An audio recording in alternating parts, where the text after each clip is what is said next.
আসসালামু আলাইকুম। শুরু করছি কলঙ্কের কারুকাজ। লিখেছেন তাজনিন তায়েবা। পর্ব ৫। ঘটনার ভয়াবহতা টের পেয়ে রীতিমতো তাজ্জব মারিয়া। কাল শেষ ক্লাস নার্গিস ম্যাডামের ছিল। পড়াতে পড়াতে ক্লান্ত হয়ে টেবিলের উপর মাথা রেখেই চোখ বন্ধ করে বসেছিলেন তিনি।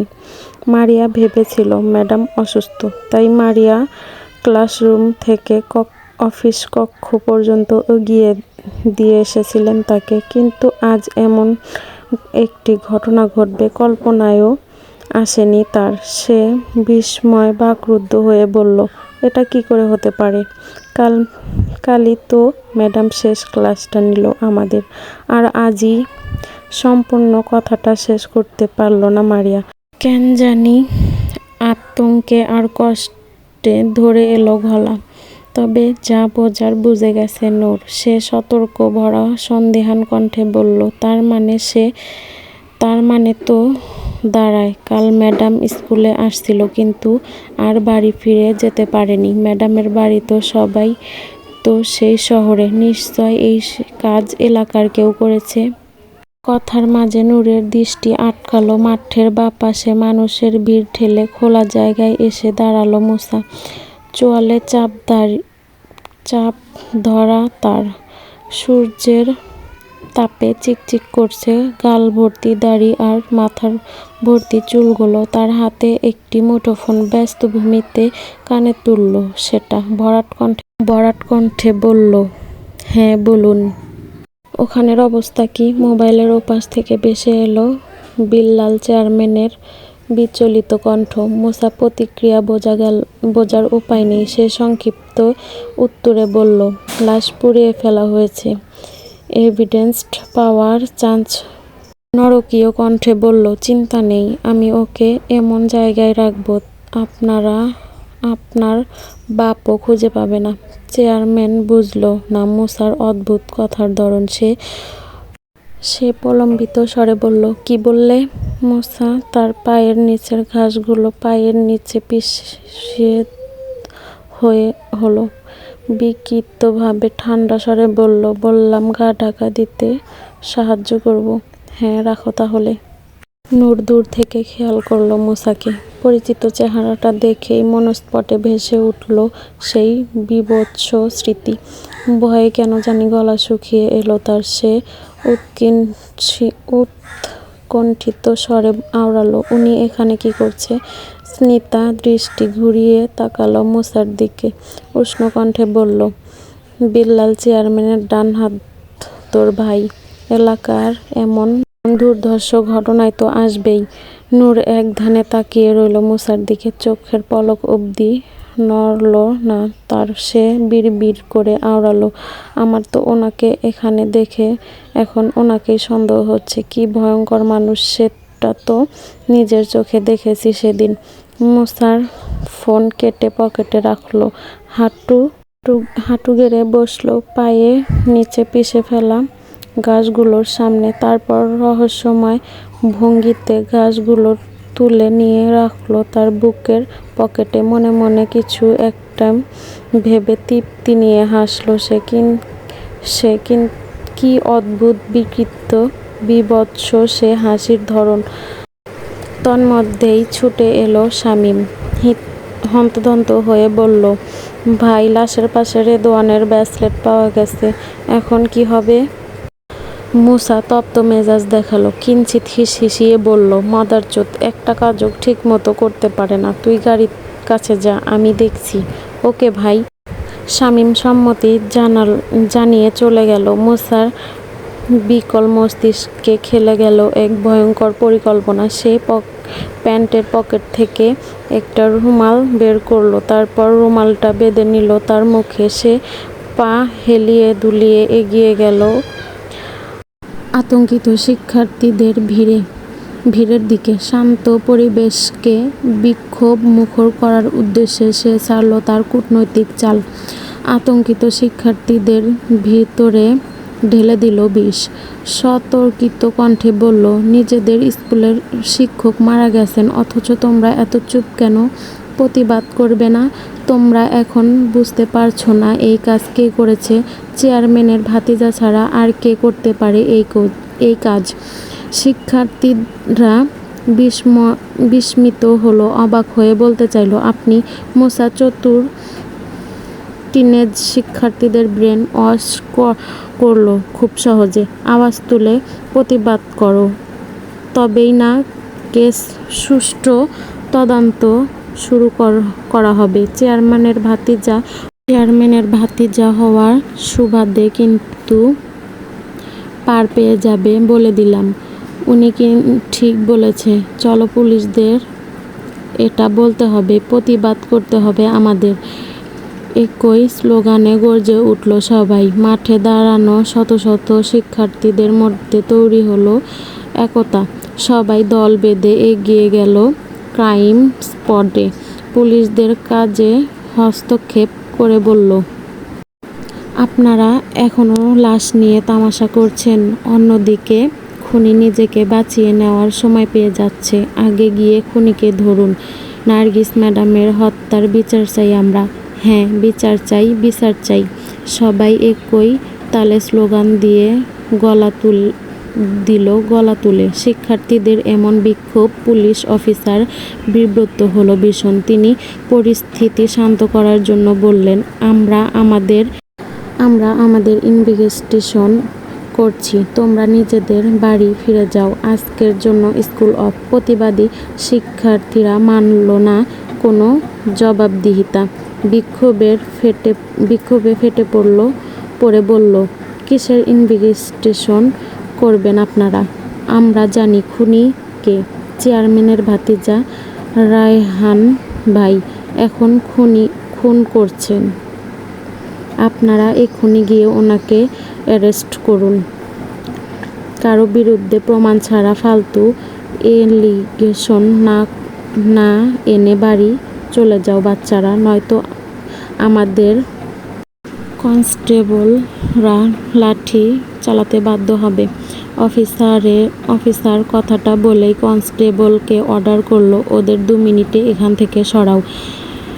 এতক্ষণ পাশে দাঁড়িয়ে তামাশা দেখছিল মুসা। পুলিশের অর্ডার পেতেই নিজের সাথে চেলাপোলাদেরকেই ইশারা করলো কিছু একটা। সঙ্গে সঙ্গে দাঙ্গা বেঁধে গেল স্কুল মাঠে।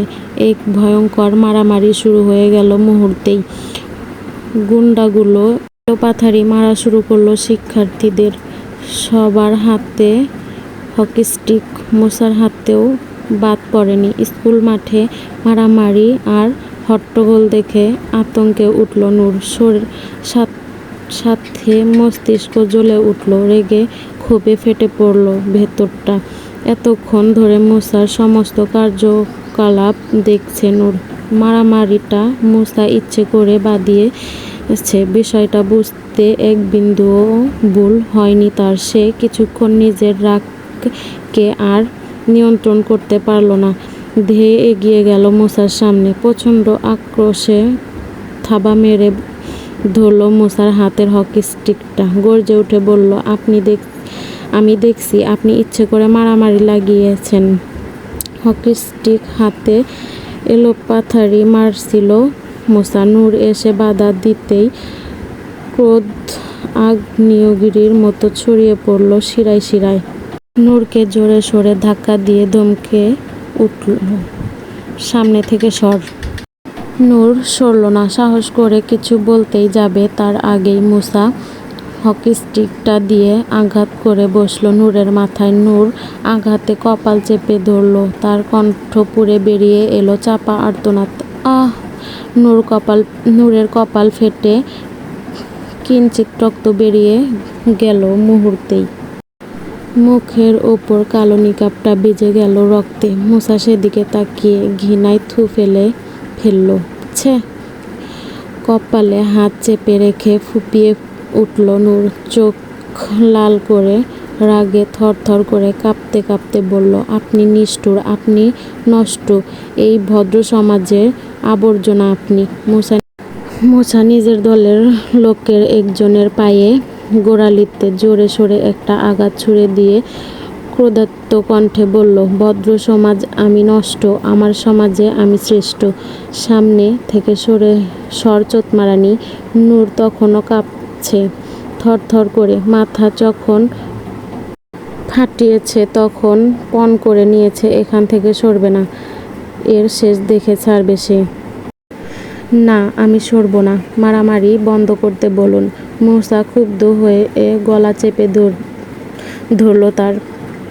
ঘৃণ্য কণ্ঠে অশ্লীল ভাষা প্রয়োগ করে বলল, তোর কথা শুনতে হবে আমার? কে তুই? তোর সাথে আমার চুম্মাচুম্মির সম্পর্ক আছে নাকি? মূসার এমন কুৎসিত সম্বোধনে নিঃশব্দ ঝড়ের আভাসে অন্ধকার হয়ে যাওয়া আকাশের ন্যায় নূরের দুটো চোখ কেঁপে উঠল। কাল নিকাবের আড়ালে মনে হলো গোধূলির শেষ সূর্যরশ্মি ধরা পড়েছে দুঃখের সাগরে। ভাঙাচোরা দীর্ঘ চোখ দুটো ভেজা, অশ্রু জমে গিয়েছে পাপড়ির কোণে। অশ্রুর প্রতিটি ফোঁটা দৃশ্যমান হয়েছে সংযম আর যন্ত্রণা। মাঝখানে বন্দী হয়ে থাকা নূরের নীরব আর্তনাদ। মাঝে থেমে গেছে মূসার সমস্ত চোটপাট। নীরের বুকের একটা পাঁজর ভেঙে যাচ্ছে নিঃশব্দে। না, শব্দ হচ্ছে, খুব শব্দ হচ্ছে, টের পাচ্ছে মূসা, অথচ কিছু ভাবার সময় পাচ্ছে না, খুঁজে পাচ্ছে না এই অদ্ভুত অনুভূতির রহস্য। এর মাঝেই ছুটে এলো শামীম।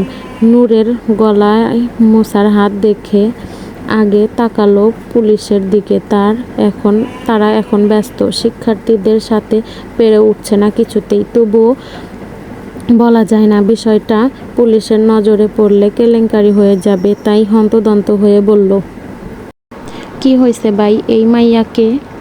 মূসা একটা ধাক্কা দিয়ে ছেড়ে দিল নূরের গলা।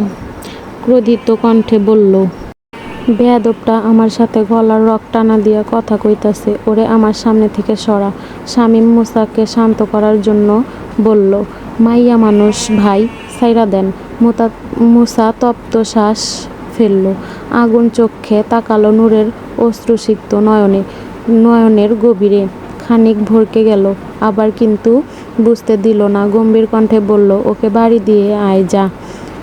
সামনে দাঁড়ানো মেয়েটার পরিচয় জানে না শামীম, বাড়ির ঠিকানা জানা তো দূরের কথা। তাই কৌতূহল কণ্ঠে জিজ্ঞেস করে বলল, কোন বাড়ি ভাই?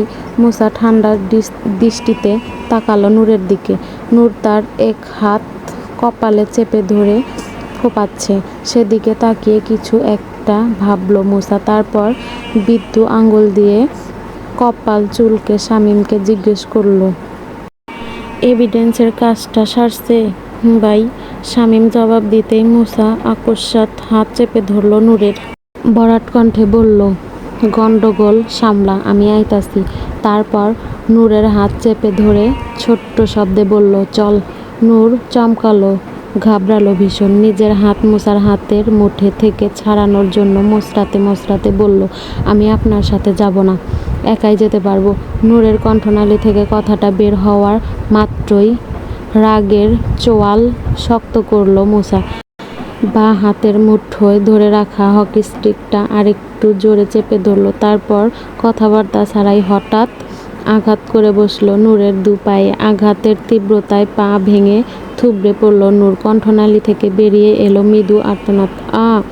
ঘটনাস্থলে মাত্রই হাজির হয়েছে মারিয়া, স্মিতা আর ওসমান। নূরকে পড়ে যেতে দেখে তিনজন আতকে অস্পষ্ট ডাকল, নূর। নূরকে ধরার জন্য এগিয়ে এলো তিনজন, কিন্তু নূরের কাছে যাওয়ার সাহস হলো না তাদের। তার আগেই মূসা ধমকে থামিয়ে দিল, থাম, কেউ এগোবি না। ভয়ে জমে গেল তিনজন। এলাকার বড় ভাই মূসা, তার ওপর চেয়ারম্যানের ডান হাত, তার ওপর কথা বলার স্পর্ধা তাদের নেই, তবে অনুরোধ তো করাই যেতে পারে। এই ভেবে ওসমান সামনে এগোলো, ইনিয়ে বিনিয়ে বলতে চাইল, ভাই নূর তো চুপ। ধমকে পুনরায় থামিয়ে দিল মূসা। ওসমান চুপসে গেল, ভয়ে শুকনো ঢোক গিলে দাঁড়ালো পিছনে গিয়ে। নূর তখনও মাটিতে বসে আছে, চোখের জল ভিজে গেছে তার নিকাব। তার ওপর মাথা ফেটে বেরোনো রক্ত তো আছেই। মূসা শক্ত পায়ে এগিয়ে গেল নূরের দিকে। হকি স্টিকের এক হাতে ভর করে হাঁটু গেড়ে বসলো নূরের সামনে। রাশভারী কণ্ঠে বলল, এই নেংটি ইঁদুর, এবার যাইতে পারবি একা একা? নূর ফুঁপিয়ে কেঁদে উঠল। অপমানে কান্নার তোপে হেঁচকে উঠল তার। সে মুখে হাত চেপে রুক্ষ স্বরে আওড়ালো, আপনি কি মানুষ না শয়তান? কোনো সমস্যা আছে তোর? ছোট্ট শব্দ দুটো বাক্য শেষ করে আচমকা নূরকে কাঁধে তুলে নিল মুসা। নূর দ্বিতীয়বারের মতো ঘাবড়ালো এবার। আতঙ্কিত কণ্ঠে কাঁদতে কাঁদতে বলল, আমাকে কাঁধে কেন তুললেন? ছাড়ুন আমাকে। মুসা নূরকে কাঁধে তুলে নিয়ে এগিয়ে যেতে যেতে ধমকে উঠল, চুপ, ছুঁড়ে ফেললে দিব। মুসার একটা ধমকে চুপ হয়ে গেল নূর। বন্ধ হয়ে গেল তার সমস্ত জারিজুরি। স্থির হয়ে পড়ে রইল মুসার কাঁধের ওপর। মুসা তাকে কাঁধে নিয়ে এগিয়ে যেতে শুরু করলো স্কুলের মাঠের বাইরে। পেছন থেকে বিহ্বলিত নয়নে তাদের দিকে তাকিয়ে রইল মারিয়া, স্মিতা আর ওসমান। এখানে ওদের কি বলার আছে ভেবেই পেল না তারা। শতহোক লোকটা নূরের বড় ভাই। আসসালামু আলাইকুম। আমি যেহেতু প্রফেশনাল কেউ না, তাই আমার ভুল ত্রুটি হতেই পারে।